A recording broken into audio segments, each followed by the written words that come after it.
एक राजा ने अपनी सारी प्रजा के लिए एक ऐलान करवाया।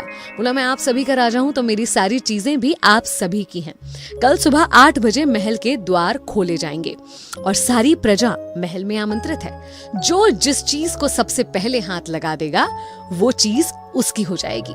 अब आप सोचिए, किसी राजा ने ऐसा ऐलान कराया हो तो वहां की प्रजा में क्या आलम होगा। सब आपस में यही सोच रहे थे कि मैं क्या लूंगा, मुझे क्या चाहिए, कौन सी चीज है जो मुझे सबसे प्रिय है। एक ही चीज लेने की अनुमति थी तो सारी रात शायद ही उस प्रजा में से कोई भी सोया होगा। सब यही सोच सोच के व्याकुल थे कि उन्हें क्या लेना है। जैसे ही महल के द्वार खुले, सब भागकर अपनी पसंदीदा चीज को छूना चाहते थे। कोई चाहता था कि घोड़े उसके हो जाएं क्योंकि वो घोड़ों का शौकीन था।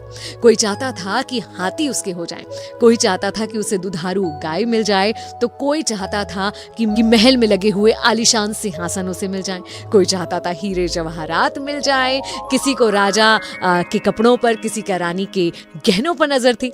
हर किसी का किसी न किसी चीज पर नजर थी और हर किसी को ये लग रहा था कि बस उनकी पसंद की चीज उनसे पहले कोई और ना छू ले। तो एक अफरा तफरी सी मची हुई थी, भाग दौड़ का सा माहौल था और राजा अपने सिंहासन पर बैठकर ये सब कुछ देखकर मंद मंद मुस्कुरा रहा था कि किस तरह यहाँ पर भाग दौड़ चल रही है।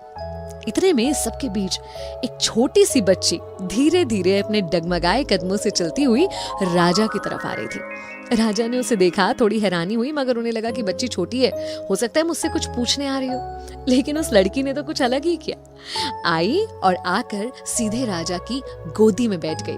उसने राजा को ही अपना बना लिया। तो जब राजा उसका हो गया तो राजा की सारी चीजें भी उसी बच्ची की हो गई। बाकी सारे लोग हैरान रह गए कि उनने इस बारे में क्यों नहीं सोचा। जो गलती बाकी लोगों ने की, हम और आप भी रोज वो गलती कर रहे होते हैं। ईश्वर से चाहना और ईश्वर को चाहना, इन दोनों चीजों में बहुत फर्क होता है।